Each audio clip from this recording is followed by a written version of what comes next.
We are back!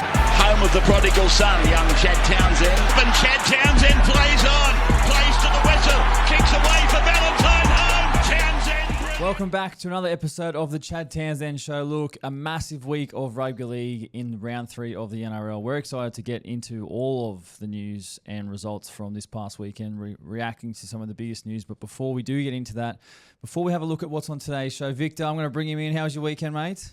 Very good, mate. We're here early this morning. We are. Talk to the audience what we're doing this morning. We're a bit early this morning because your boys got training, so we decided to come in early, bright and early, get it done this morning. First thing, tick it off. Mate, it's always good starting early, actually. I enjoy the early start. Get the day started early. Get the day started, get out of bed, get ready to go. But tell me about your weekend, mate. Anything quickly? How was it?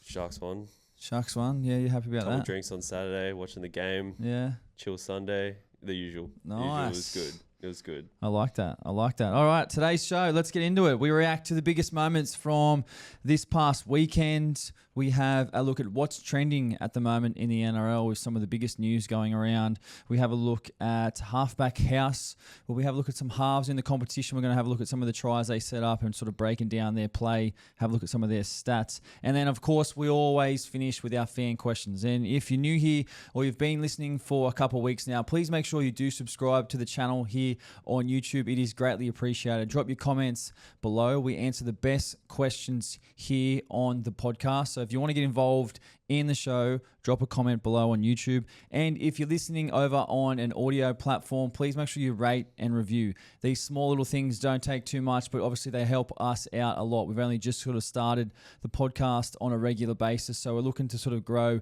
our community as much as we can and just give you guys some great rugby league content. So that is really greatly appreciated.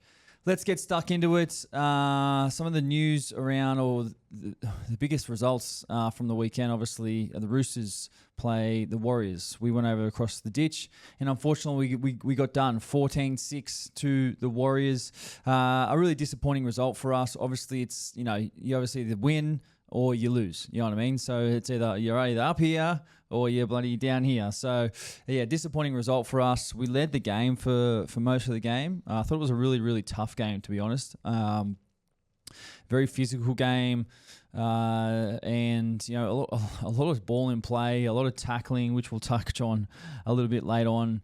I felt like the ball was in play a lot, and the Warriors have, kind of, I guess, simplified their style of play, where a couple of years ago they used to, throw the ball around willy-nilly and whatnot and offload central. Now they're sort of quite reserved. They don't really throw the ball around too much until they get inside, the opposition 10 metres, and to me, they're one of the most dangerous sides inside 10 attacking the opposition's try line in the competition. Obviously, with Wade Egan and what he's been able to do over the past couple of years and his ability to go into the line, deep, and then with his ball playing and then either play short or play out the back really deep and just fire and execute that pass a lot. He's been, super impressive to me and probably one of the more underrated players. So, yeah, the Warriors ended up having 53% of the ball to our 47%. They completed at 87%, which is what I just touched on before. Their style of play nowadays has changed a lot.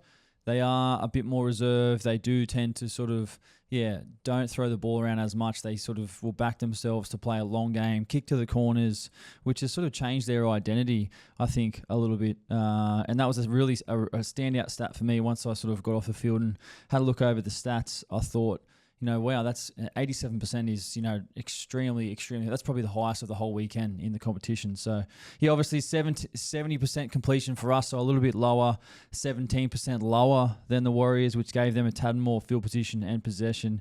Error count was 13-8, so we obviously made a few more errors than the Warriors. And I thought for us, we were probably just a little bit lateral with the ball. And when we did get our sort of chances with the ball, we probably tried to move the ball to space out wide too early than we kind of needed to. We probably should have backed ourselves to go a bit more north-south and used a bit more power in the middle of the field and building pressure than trying to just chase, that shift or that pass. So that's probably what made us sort of make a few more errors than we probably should have. But hey, like I said, a lot of lessons coming out of the game and obviously a lot of things for us to work on this week at training. only one try for us on the weekend. Obviously, like I said, it was a very defense-orientated game. Two, really solid defensive teams on the weekend, putting out some good defensive performances. Obviously, 14-6 is probably the lowest scoring margin or the lowest scoring game of the weekend.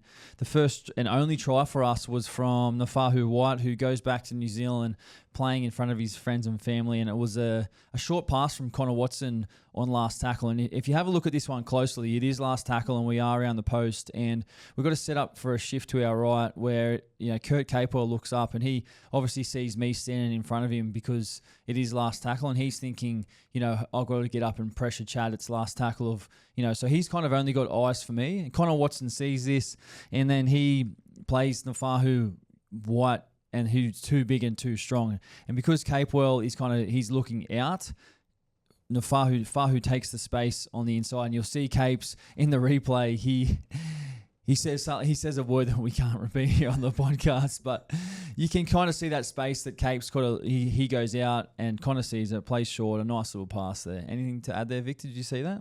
No, I did. Like I said, I was watching the game through a bit blurry eyes. I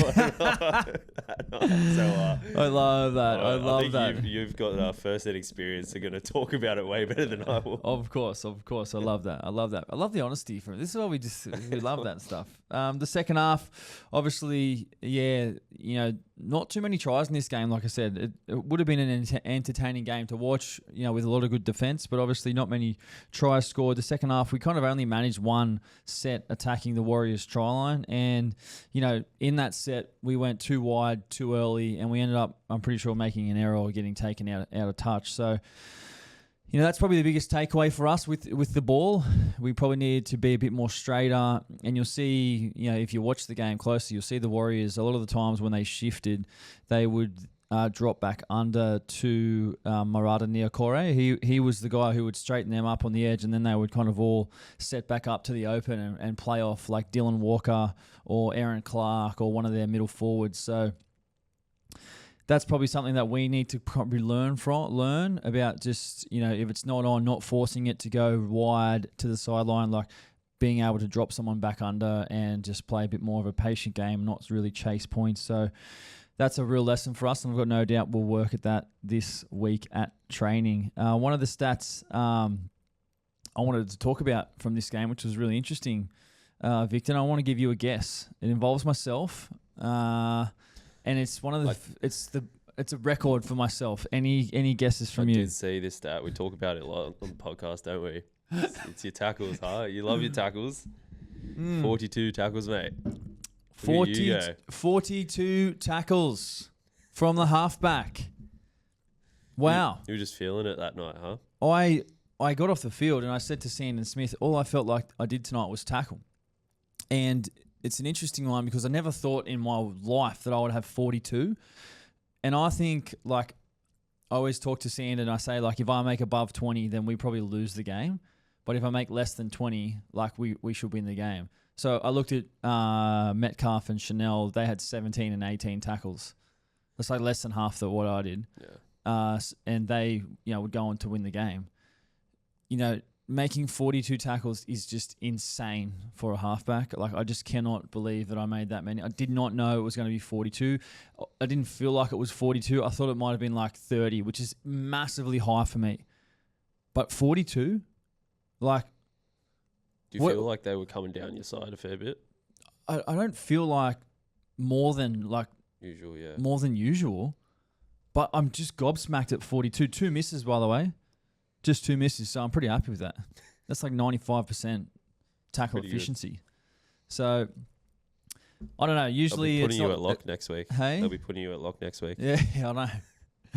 Usually it's not something that we really talk about here on the podcast, tackling, is it? Never. We never talk about There's that. not... It's normally the wingers when we call out the tackle. I always used to hear this funny quote from Gavin Cooper, who would always say, there's no money in tackling. And I always used to laugh at that. But 42, we're highlighting it here today because it is it's a record for myself. It's a milestone. I don't think I'll ever get that many tackles in a game ever. And for context, our other highest tacklers of the weekend, Victor Radley, 41 in the middle, lock. CY Wong, like 54. He was my edge back row, so him and I made a lot of tackles. And then second was Docker Clay, who was our hooker. So I came third. I was third highest tackles in the team at halfback. So, yeah. Well, anyway, we'll move on. I was pretty gobsmacked about that. But yeah, some of the key stats from the game, if you just scroll back up there, Victor, was Teddy, 202 metres, Toops, 262 metres, Fahu, 134, Victor Radley, 179 metres, Dom Young, 151. So a lot of big metres there from some of our guys. A lot of positives coming out of the game. For us, like I said, we were in front for a long period of time, but just not good enough to come away with the win in the end because, of our, I guess, ill discipline to, control the ball and build pressure with our attack. I thought we defended really well for long periods of the game, especially our try line, goal line D in early parts of the first half. And, in the second half, we didn't have enough field position to sort of assert ourselves like the Warriors did. They, kept putting us in that corner where Toops kept catching it and kept bringing it out. So it was a disappointing result. But as always, we move on, we take the lesson, and we be better next time. And just quickly, before we do wrap that game up, really enjoyed my time in New Zealand. I want to say a massive thank you to all the fans over there who actually showed love. A lot of people said welcome back to New Zealand. And just reached out. I had 2 seasons as a Warrior, 14 and 15, which is like 10 years ago, a long time ago. But I've only played there a handful of times in the past couple of years because of COVID, just twice, I think, in the last maybe 5 or 6 years. So I really enjoyed my time over there. It was great to see some family as well. And love my time at Mount Smart. It's one of my favourite grounds to play at. We'll move on to last week's first game of the round, which was the grand final rematch, which was Storm 30 versus the Panthers 24. Storm would go on to win the grand final rematch. Some key takeaways from the game were that the Storm are actually on fire at the moment, have started the season undefeated. The big news coming out of this game obviously was Nathan Cleary, who went off early with a HIA and would not come back on. Now, I'm not sure if it was category 1 or 2 or what his status is this week. Category 1. Category so 1 out for next week. So he'll for be this week. So So there you go. Category 1, he'll be out this week. So a big loss for the Panthers. But Jack Cole, I thought he really stood up for the Panthers. He had an opportunity to come to sort of take a bit more dominance in the reins of the playmaking. And I thought he did a really, really good job. So, I think he'll be the guy that the Panthers will kind of have to rely on, lean on for this week. It will be interesting to see who they sort of fill, with that 5'8" role for this week. Obviously, Blaise Talangi had his first minutes for the Panthers on the weekend coming off the bench. Obviously, they've got young Schneider as well in the wings, who's done a really good job over the past couple of years. So it will be interesting to see how they kind of fill that role. The Panthers, they didn't win the game, but they probably deserve a lot of credit with the way that they bounced back with that adversity. Without Nathan, people are probably thinking Nathan's gone, the team's gone, what's going to happen here? But to their credit, they absolutely fought and showed so much heart and courage to come back and just be in the game, being a chance to win the game. Like, you can't help but think if Nathan was there, they potentially could have actually won the game. They could have won it without him, but the fact that they were able to be back in the game within one score, to me, was just absolutely incredible. Some other takeaways from the game, obviously Cam Munster and Liam Martin going at it. I love it. I love seeing that stuff. I mean, I'm not a massive one for getting lippy on the field, but these two, obviously, top tier players, representative players, Australian teammates as well, but we're going at it against each other very hard. So, I really enjoyed that. Obviously, Munster had a bit of a brain fart at the end of the game when he gave away a penalty with possession, which is, cardinal sin in our game. But, he would take the win. Storm looking the good so far this season. Their attack has been really impressive.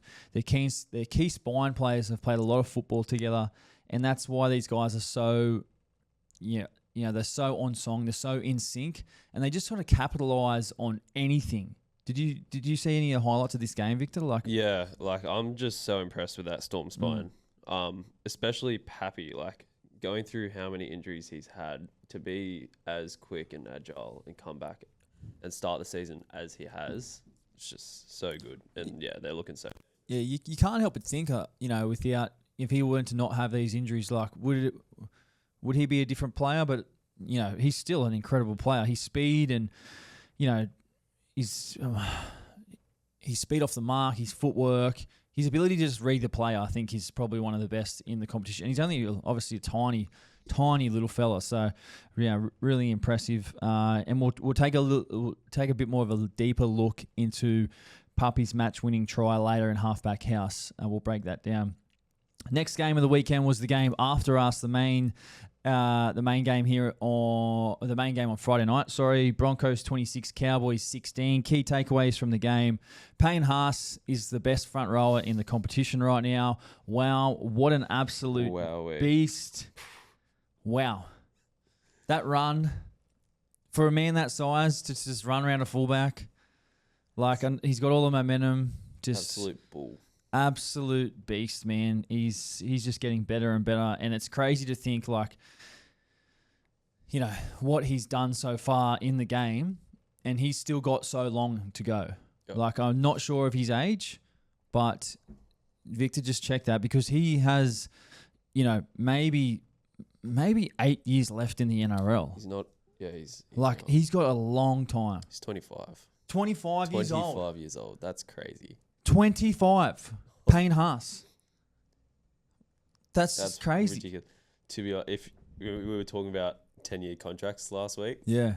If there was one player I might give one to, might be that man. Man, well, you just want to lock him down, man. I know honestly, tackling him in round one, he's unbelievable. He's taken such a big step this year. He has just taken that team on his back. Yeah. And he's just, you can just tell he's just in. Because Reece Walsh didn't have his greatest game. No. And normally they do rely on him. Yeah. But Haas just kind of stepped up. And it looked like a game that Cowboys were probably going to win. Well, that was my next point here I've got written down. Obviously, watch this game closely because I'm a big Cows fan. Obviously want those boys to do well. But to me, I thought they should have won this game. There was a massive turning point in this game. And this is just rugby league, and it's heartbreaking and devastating on one hand, and then fascinating and amazing on another hand. But Griffin Neem, my bro, scores an absolutely awesome try, and then the following set, unfortunately, makes an error. And the Cows had so much momentum at that stage, and it just goes to show. I mean, we talk about momentum a fair bit on this show and how hard it is to sort of wrestle back off the opposition. And when you have it, it's just you feel like you're going downhill. Manly had it last night in their game. They show what they can do at Brookie, but it's just the ebbs and flows of a game and trying to wrestle back momentum. The Cows had all the momentum, and then it just kind of bursts with one kind of error or one event, one penalty, whatever it may be. But it just goes to show, what this one small event can happen in a game. So, really disappointing for the Cows. Obviously, haven't had the greatest start to the season, but we'll keep a close eye on the boys, and hopefully they can bounce back soon. Adam Reynolds moves into third all-time on points scored in the NRL behind Cameron Smith and the great Hazem El Masri. That's a really impressive feat for Adam Reynolds. And let's break down this try. Actually, Jack Kosefsky scores against his old team. And Drink, I looked at this game. I looked at this one closely, and Drinky, if you have a look at the play of the ball, he's in relatively good position. He's tracking behind. A lot of the fullbacks are just kind of in the line, or just because they're tired, they don't move. Drinky's tracking across field. He's actually working hard, and Reynolds is skipping across field from right to left. He's looking, and then just out of the picture, out of nowhere, Jasewski. Jack is really, really flat. And I don't know if it was a call or it's just Reynolds has seen Jack, but he's been nice and flat. Reynolds has seen him. He skipped across field and then just put a pinpoint kick in to the left side of the field. And because of how flat Jack Kosefsky was, the ball just sort of bounced up, and Kosefsky was right there, was able to get the ball. And it's not like Drinky...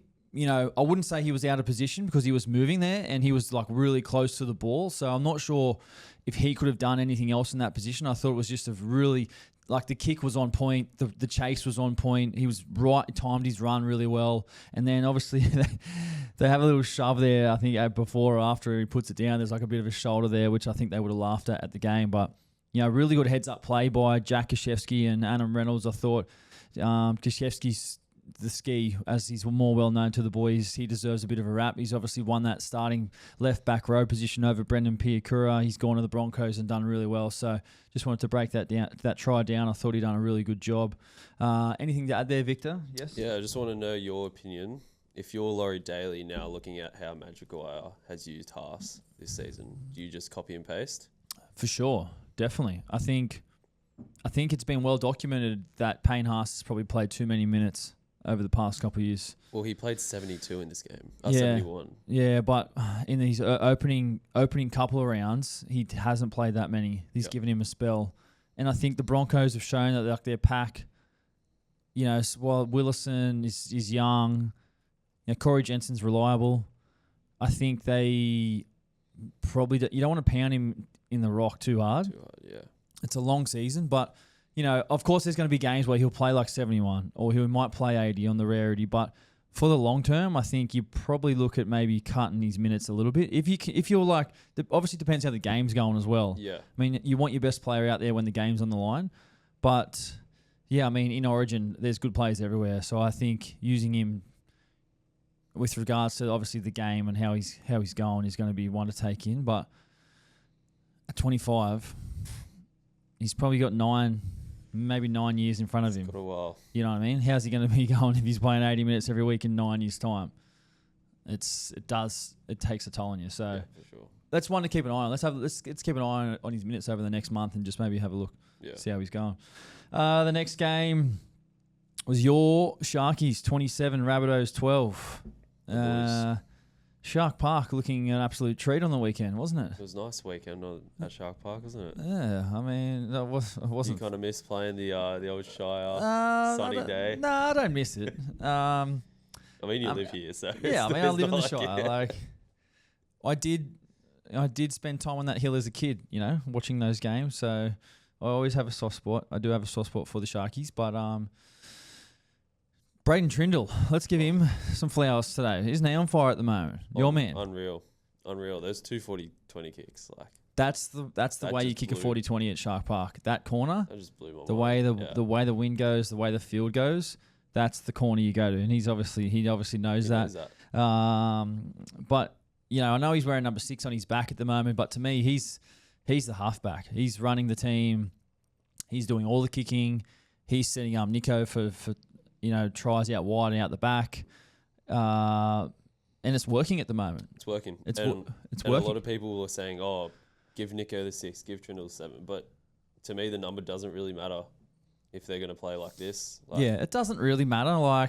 It doesn't really matter at all, to be honest. I think it's more just of an identity thing, you know what I mean? Like, you don't really want to change how they've played with regards to numbers. But it's like, if I said to you, like, a back rower, is going to be 11 or 12, halfback 6 or 7. One usually does a bit more kicking, organising and stuff with the 7 on his back, and the 6 usually runs a little bit more. That's like old school. Yeah. That's how it, has always been kind of known.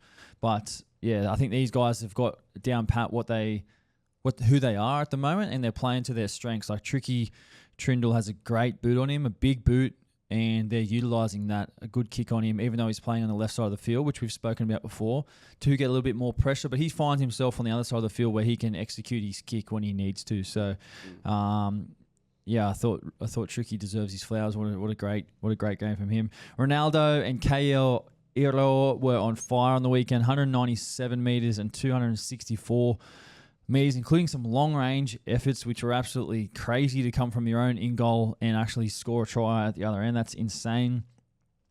South fought hard in this game, but in the end were probably too lateral and made 12 errors, giving the Sharks decent field position, which the Sharks would go on to score quite a couple of tries. So random stat in this one was that I'm pretty sure Craig Fitzgibbon in 20 years gets his first win as a coach or player over Wayne Bennett.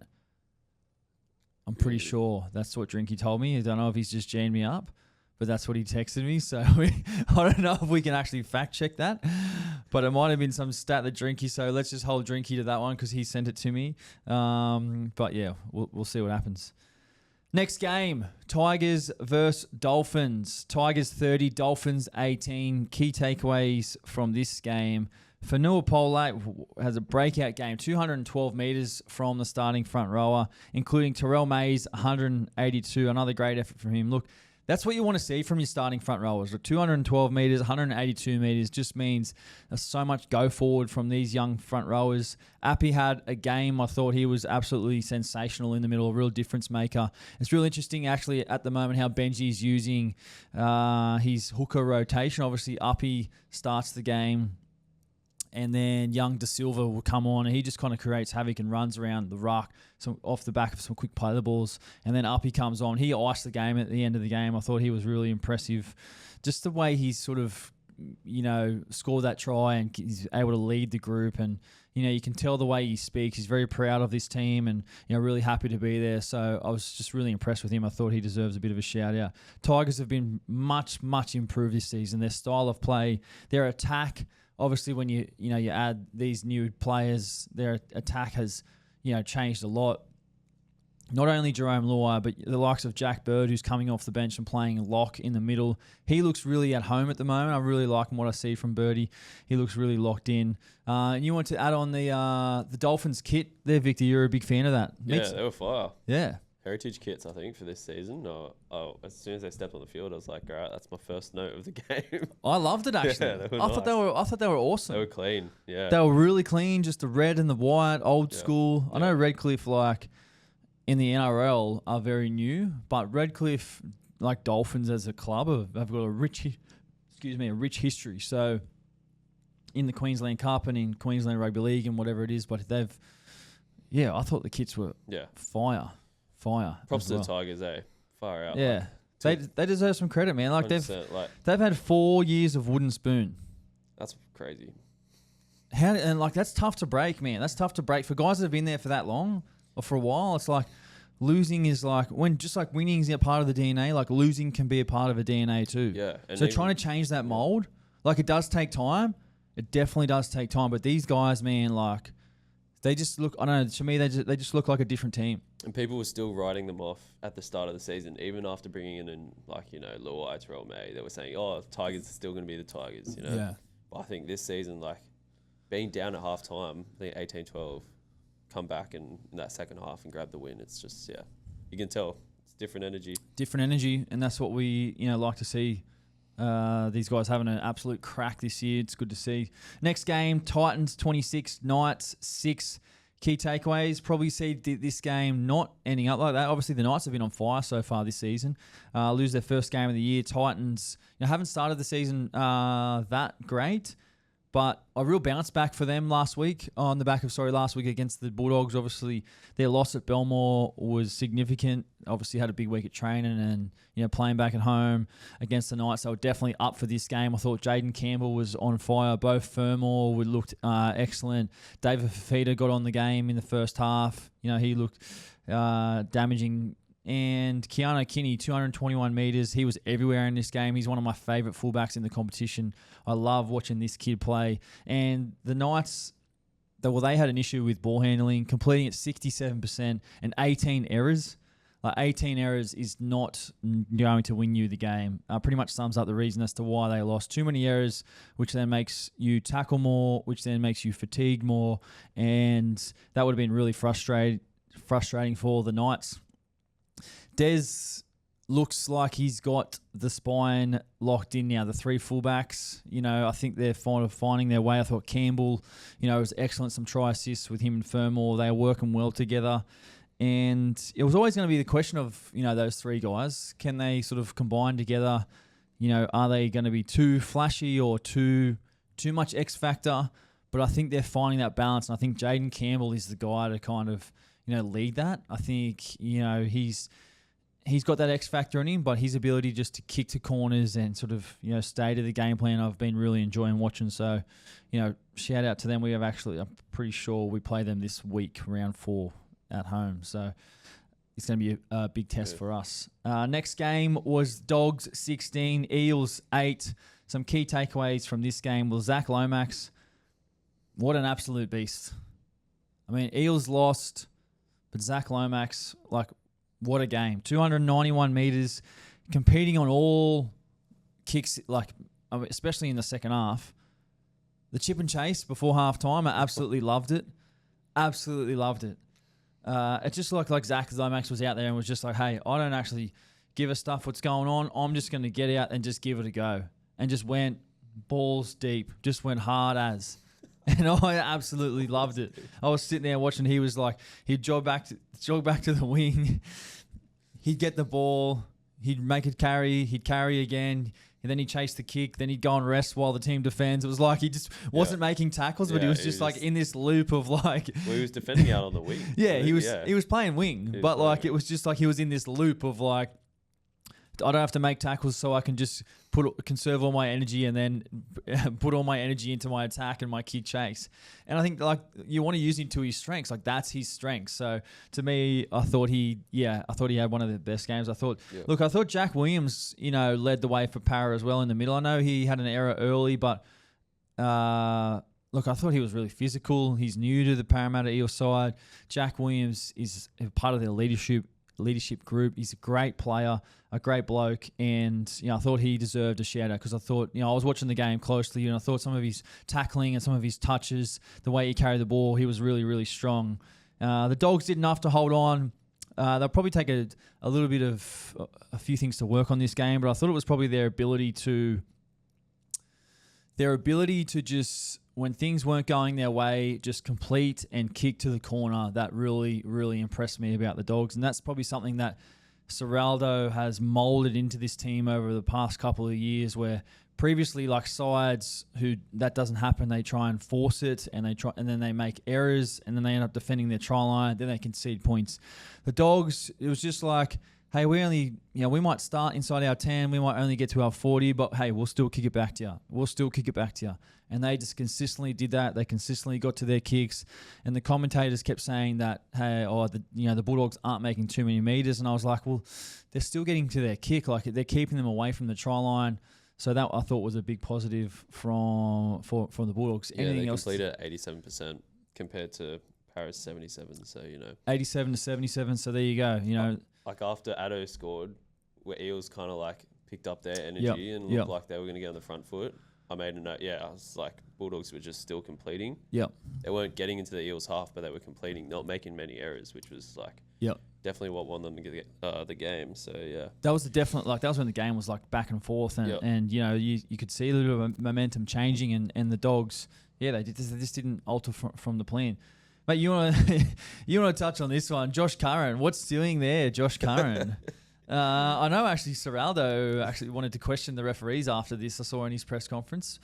Really? You want to talk about this? They were saying he a player offside, and you can see the guy drop back. Mate, this happens all the time. Does it? This happens all the time in the game. Like it just, Matt Dory, I think it was. I'm not sure who dropped off. Yeah, I'm he's not too sure who created the space. I'm not sure of his last name, but Josh Curran's walking back to get onside, and he says to the young Eels player, you're offside, 11, you're offside, or whatever it is. Yeah. And then he just stops out of the play, and then the Bulldogs player takes that space, and then the penalty. So this happens a lot. Happens all the time.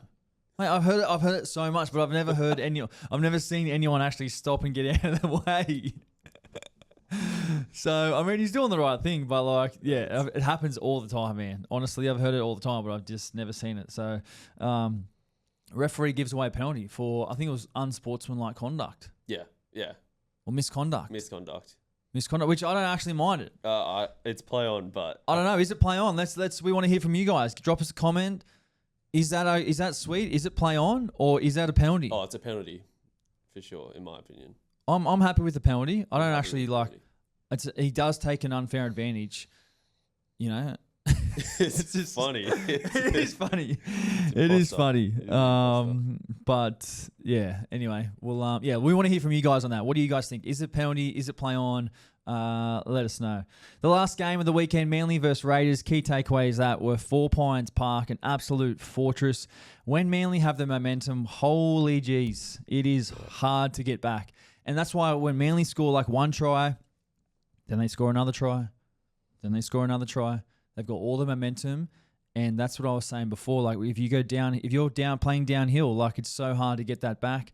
And it's like, how do you break that momentum? You need them to make an error, or you need to force a big tackle, or something needs to happen. You need to create something, but it's so hard. And Manly have just shown that 4 Points Park is an absolute fortress for them. They're getting like sellouts on Sunday at 6 p.m. That's insane. That's crazy. I mean, shout out to those guys for turning up, and supporting their team. They're on fire at the moment. No Turbo as well on the weekend. Yeah. Still got it done. And it got me thinking, like, if I'm playing at Manly at Brookvale, like how do we go about that? And I was like, I've played for the Cows in a couple of games the past couple of years. Well, we actually won back-to-back years in Brookvale for the Cowboys. And what did we speak about? It was trying to keep that crowd like noise to a minimum. So it's like you need to start the game really well. You need to get some scoreboard pressure against Manly. So if you can start well, score early, and be in front, like the crowd just like quiets down. Okay. So you need to be really disciplined. You need to start well. If you can score well, it just means like putting pressure on Manly, repeat sets, field position. And like I said, if you can score early and be in front by like 6 or 8 or whatever it is, 2 scores, then you just find that the crowd is like mellowed. And like every now and then, like when the momentum might shift, they'll get into you. But it's nowhere near. If Manly's scoring, they're like yahooing and carrying on. And must feel good as an away team to shut the crowd up. yeah, it's great. It's absolutely awesome. You just like this. Not really, but yeah. I've never seen you. No, I've never done it. I've never done that ever. But obviously, this game turned on its head when Corey Horsburgh was sent to the sin bin. The Manly just were able to score like 3 tries in a row, back to back. Insane. You know, it just goes to show if you get someone in the sin bin, like how hard it actually is to sort of come back from that. As well, coming out of the game, Taniela Paseka suspected ruptured Achilles, which would potentially mean season over. I'm pretty sure that's got to be confirmed this week. But let's have a look at, Garrick's third try. I mean, he scored 4 tries this game, so an absolute day out for Garrick.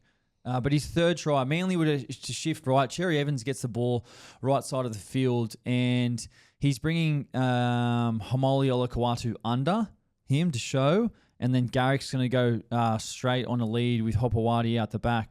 Hudson Young kind of shoots out of the line a bit, and Cherry Evans see this. So before he kind of gets to him, he puts the boot on his toe and kicks for the straight run at Garrick. And you can see K.O. Weeks, if he's closer to the ruck, out of position. And obviously that kick where Garrick has just timed it again onside, similar to Gashevsky, where onside, running straight, Cherry Evans puts a slight little curve on the ball, Garrick picks it up and then scores. So a great piece of play. Obviously, they're seeing K.O. Weeks in the middle of the field around the post, and it's 4th tackle as well, so he's not expecting the kick, and a really well-executed try. Obviously, Garrick, like we said, scored 4 tries that day, but this one was really impressive. I really like it. When half see fullbacks out of the play and they then a kick for a straight runner.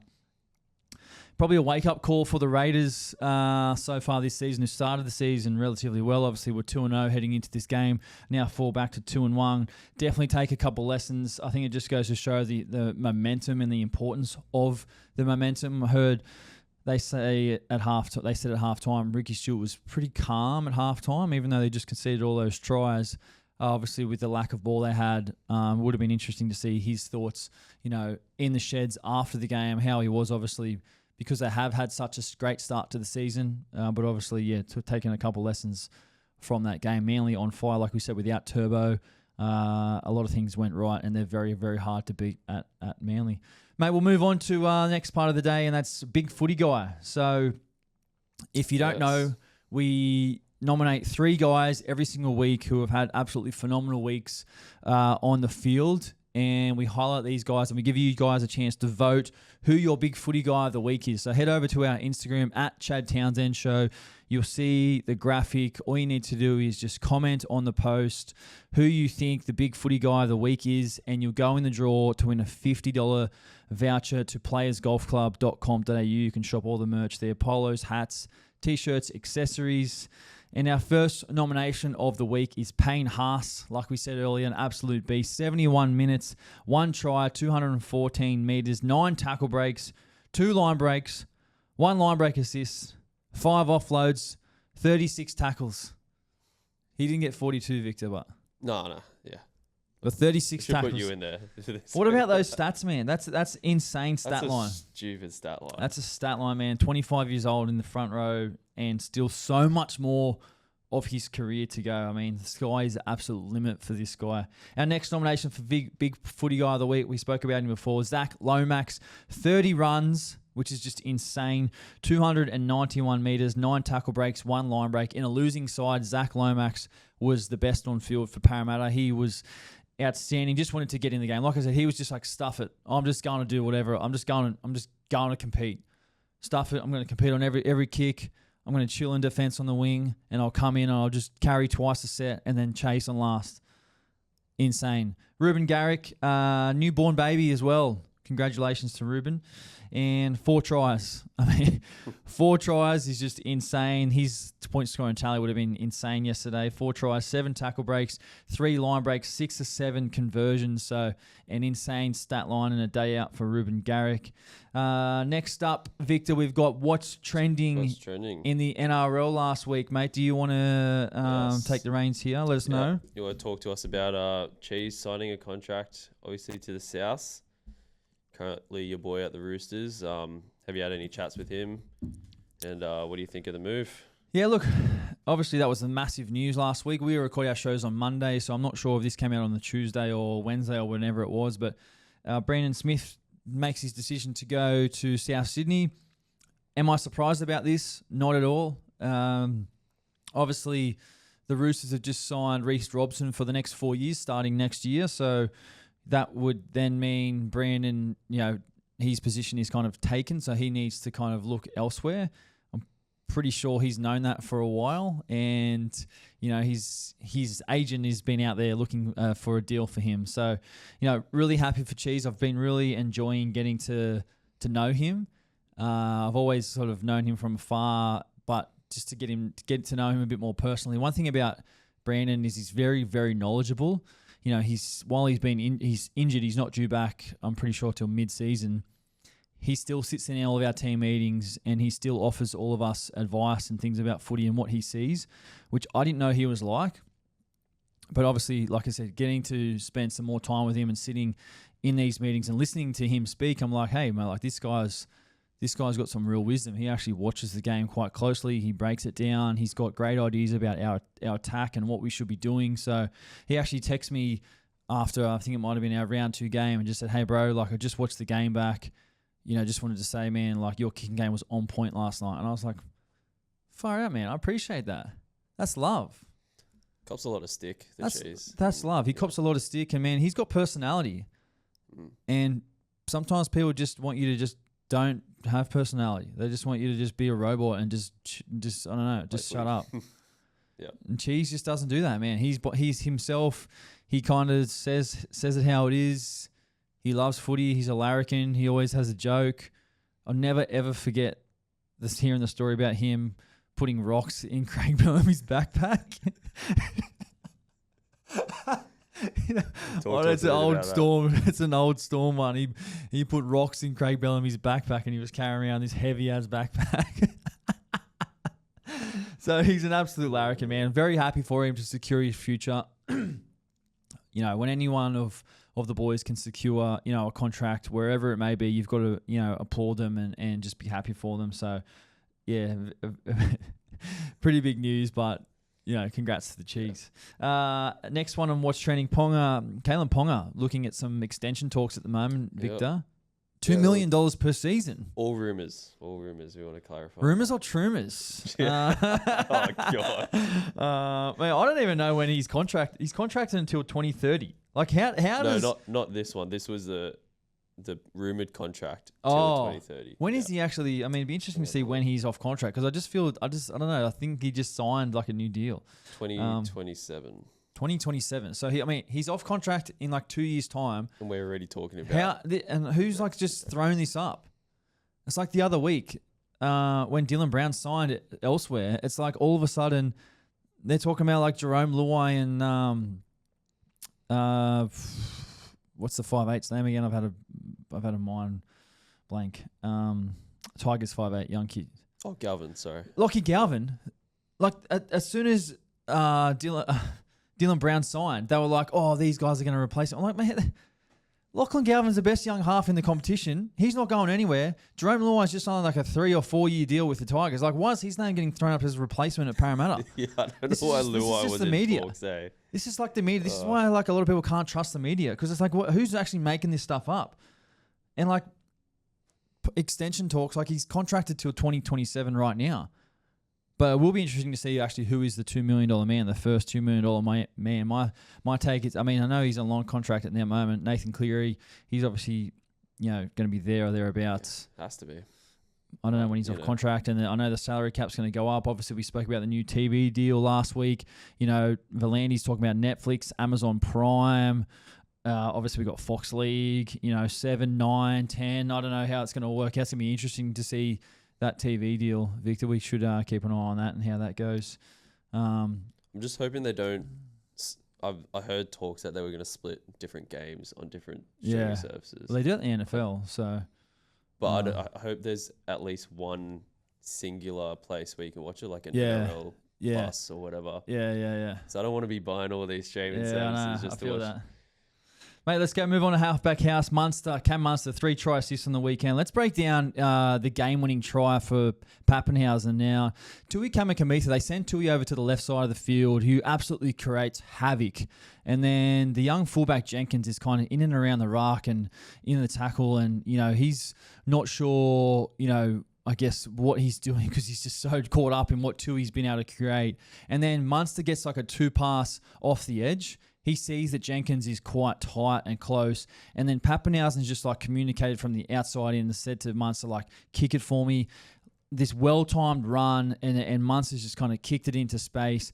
Pappy comes through and scores what looks like a relatively easy try, but, just the vision to be able to see Jenkins in the line, out of position, the communication for Pappy to say, hey, kick it for me, whatever it might be. Munster to get the ball, boom, execute the kick. Like, that's what I was talking about before with the Storm spine being so in sync. These guys just are on point, and it just takes a quick call. It might be like banana. Like, it literally might be like one call, like banana, and then he's just like, boom, kick.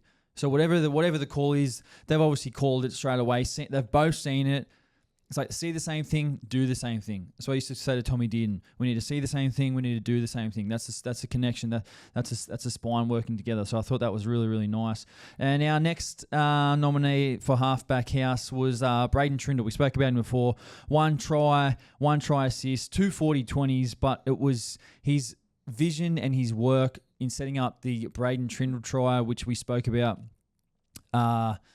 previously. Actually, we spoke about this type of try in round 1 for when they attacked the Raiders. It was the same shape, the same play, but this time there was a bit of a variation on the end. So Trindle gets out the back of a Sharks middle forward from the post. He shows under the Britton Nakora and he turns, and then he's got Ramium, who's running a straight line, who runs a great line, holds up that centre, holds up Jack Whiten. He sort of comes in. Nico Hines is out the back, and then it's Isaiah Tass, who's kind of disconnected. He didn't come in as well. He stayed out. He did the different thing to what Whiten did. Hines gets it out the back, and he's got the 2-on-1 there. Tass stays out, and his man Hines just goes straight through. So it's just, great work from Cronulla, Trindle and Hines connecting, passing the ball to each other, but a little bit of disconnected defense on the edge there with Whiten sort of coming in and Tass staying out. You see, if these guys did the same thing, they both came in, there might have been a chance of stopping it, but if they both sort of stayed out, there might have been a chance of stopping it, but obviously, doing different things. So well done to Trindle and Hines there for securing that try for Cronulla, mate. Let's go. Move on. So some fan questions, and then we'll wrap it up, mate. Post rugby, do you have any plans for coaching, commentary, or other areas in the sport? Yes, I do. I am not sure when post rugby is going to happen, but obviously, like you guys know, I love my sports media, so that's why we've sort of decided to do the podcast this year on a consistent basis every Monday. Coaching, I absolutely love coaching. I'm not sure exactly what role I want to do with those things, but at the moment this year, I'm kind of just trying to do a little bit on the side. That's why we're doing the podcast. So I would love to do that. I do have a passion for the game. I love the game. I still want to be involved whenever I finish playing. So both of those, Victor. I love it. Yep. Love the game. Next one. Val Holmes is my favorite player for the Dragons. What have you taken from the first 3 games in the Roosters colours? Okay, well, shout out to Val Holmes as your favourite player. The first, what have I taken? I think, I think we're finding who we are this year. Obviously, there's been a lot made of the players who have left, but we're just focused on what we do have and our style of play and who we've got playing, and focus on bringing out the best and playing to those styles of play. So I think, we've got a team who can compete and will compete. We've taken a lot of lessons over the first 3 weeks. We've had a disappointing loss, one of the best wins of the year, and then probably a narrow loss where we actually played some really good football but probably didn't bring it all together. So, a little bit patchy, but, we have had a few injuries and a few players out and here and there. So, obviously, we are facing a little bit of adversity at the moment, but just trying to stay tight, stay connected, and just be there for one another. So I have been, really enjoying my time on the field, and also just look forward to finding out who we are as a team, our squad. I love hanging out with the guys and getting to know them on a bit more of a personal level, and just the opportunity that I've had. So I've been really, really enjoying that, Victor. Yeah, it's been good. 3 rounds in, who's been your most underrated player in the season so far? I think I probably maybe Corey Horsburgh. Big Red. Yeah, we've given him some love here, but I think him. I know they lost on the weekend, but I think he's been underrated. Yep. Nice one. What's your pre-potty meal? Pre-potty meal this morning, just eggs on toast, avocado, coffee here. Brought me coffee in this morning, so always have eggs on toast for brekkie, Victor. You know that. That's it. The protein. Yeah. Morning protein. Anything else there? No, that's it. Sweet. All right, Call mate. it. Thanks for that. Training time. And thank you to you guys. If you enjoyed the podcast, please make sure you do subscribe here on YouTube. Drop us a comment. Leave your questions below in the comments on YouTube. And if you're listening on audio, please rate and review. These small things go a long way for us. They really help us. We appreciate your support. And as always, we'll see you guys on the next episode.